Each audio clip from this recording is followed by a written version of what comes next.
Hello guys, my name is Yasmine and welcome to my channel. In today's video we're going to be talking about working with pets in the film industry and how to get your pet in the film industry. First up, I want to introduce you guys to Khaleesi. There she is, cleaning herself. She's 4 years old and she's a British short hair pedigree and I love her a lot. A little bit about myself. So I'm a professional actress for about 3 years now, residing in London, and Khaleesi has been a professional actress as well. And I think it's been a little bit easier for her to kind of get into the industry because I've got so many contacts and so much experience. But then I think it might be a dream for a lot of people to have their pets in a commercial or in a movie, or maybe you think that your pet is really confident and you just want to do a bit of research about it. I just want to give you guys my experience of the film industry with pets. Khaleesi has been in 1 photo shoot, 2 commercials and 2 movies, all of which she's been paid for. I wouldn't say that Khaleesi is the most confident cat in the world. Neither is she trained, so I've never taught her any special tricks. She doesn't move on demand.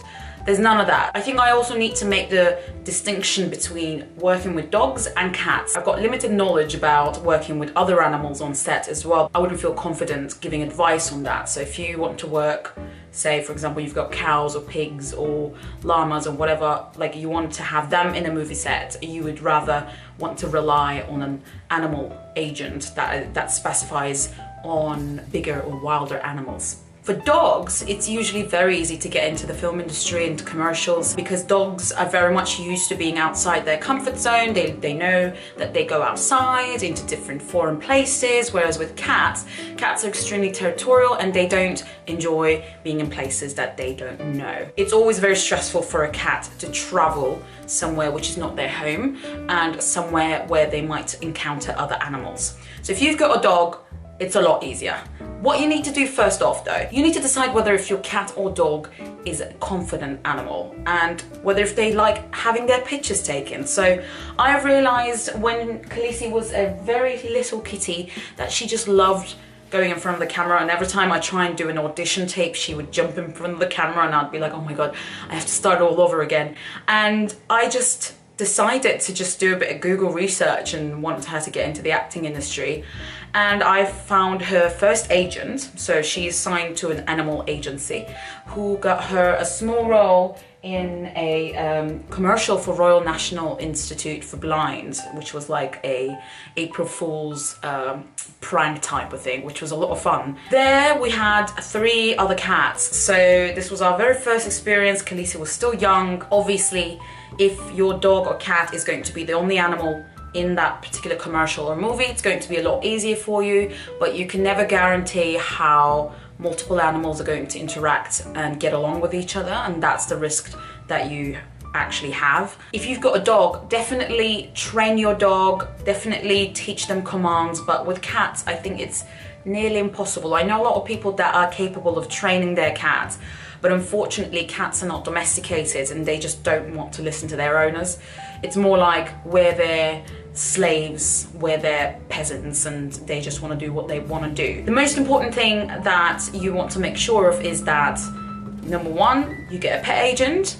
Number 2, you never pay your pet agent. So it's the exact same as in the professional acting industry. For humans, your agent takes commission from whatever you make from that job.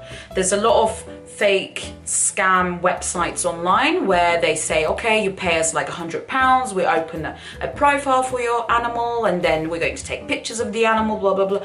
You don't need none of that. All you need is a professional pet agency that's going to find jobs for your pet and that's going to take commission from whatever you're being paid. She was paid £150 and 20% of that the agent took. So that's normal. I think they can go up to 25%, especially in the UK. And what I've heard from other people with pets in the industry is 20–25% commission is normal. You found an agent, your animal has booked a job, what do you need to do? So if you've got a dog, you don't need to do much. Maybe you might want to bring a bowl in case you want to give the dog some water, you know, treats that your dog really likes, because if you want to make your dog do something, like say for example sitting or lying down or running, maybe you just want to have like a toy that they really like. With cats, you need to prepare a lot more. So with a cat, obviously you're going to have the carrier bag Depending on the weather, you might want to have a little blanket they can lay on. You can bring water and treats as well, but they're going to be less likely to be inclined to eat or drink because they're going to be more stressed out than dogs. You definitely want to bring something that makes a lot of noise. Maybe something like this where you can like shake it in front of the camera. Maybe you can bring like a laser toy.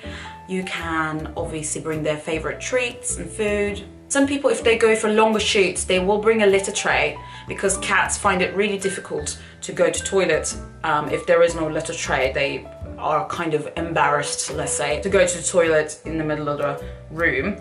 You can bring a litter tray, but what I would recommend is for the shoot time to be kept to a very minimum with cats. With dogs, obviously it depends on your dog. They can sleep anywhere, they can just like, you know, be very chill. With cats, some cats are just not that chill and confident.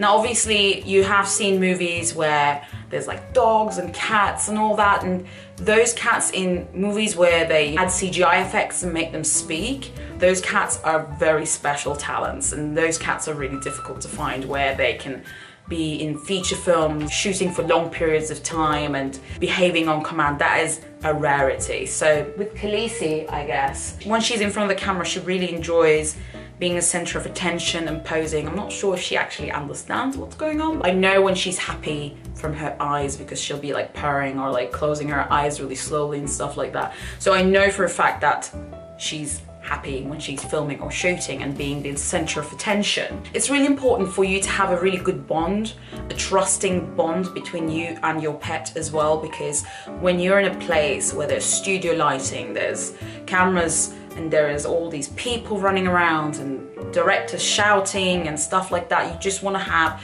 a very good relationship with your pet. If your pet doesn't like you or you don't get along that well, this is definitely not going to work for you, because if they're in an environment where they're going to be stressed out, you want to be the person who is handling them. So in the film industry, a person who is handling an animal is called an animal handler.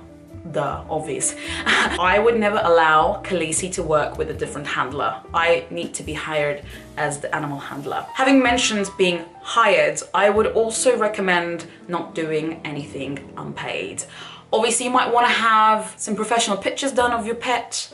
Obviously, if you want to go do a photo shoot, yeah, why not? But usually big commercials or even low budget films will have a budget. And if they tell you we don't have a budget, do not take part in that production. Another thing that I would like to mention is, say for example your pet is doing a pet commercial, especially a TV commercial, right? Nothing online. When you're on set, when the production starts, they ask you whether if you'd like to go in front of the camera, and then they push you to the makeup department and you get your hair done, you got your outfit and everything. Do not be fooled by that, because usually pet food commercials pay a lot of money for humans. If you're on set filming with your pet, definitely ask and demand to be paid yourself. How much money does Khaleesi make? So I don't think Khaleesi makes too much money because she's not fully trained. I mean, she's just a very good looking cat. Other than that, she doesn't have a lot of talents, unfortunately. I'm aware that a friend of mine has a very talented dog that gets paid about £300 per hour on a feature film. This can increase with the kind of animal that you have. You might have like a parrot that speaks. You could have a cat that does anything and everything that you tell them. You might have like a giant dog, which is like a very special or rare breed. It all really depends, and it's really good to have a very good acting agent for your pet that knows the industry really well. Personally, all I can recommend to you is that do not be fooled. Don't do anything unpaid, and always try and claim your travel expenses, especially if you're traveling with a cat, because if you're driving, then great, but I don't have a car, so I need to take a taxi because it's very stressful for the cat to be in public transport as well. So I would definitely recommend you guys to do that. If you've got any questions about the film industry, not for humans, for pets, please do write them in the comment section, and I'll try my best to try and help you guys in whichever country you are. But I'm in England, I'm in London. My experiences are solely based in the UK. And this is Khaleesi. I hope you guys enjoyed watching this video. Please treat your animals right. If they don't want to go on set, if it's too stressful for them, do not force them, because the amount of money that you're going to make from your pets might be minimal and it might actually not be worth it to stress your animals so much. Whatever the situation, your pet always needs to be priority, and when you're on set, please don't do anything that you feel is unsafe, that you feel is too much, or that you think might traumatize your pet in the long run, because animals do remember and they do have emotions. Okay, thank you very much for watching my video, and yeah, bye guys.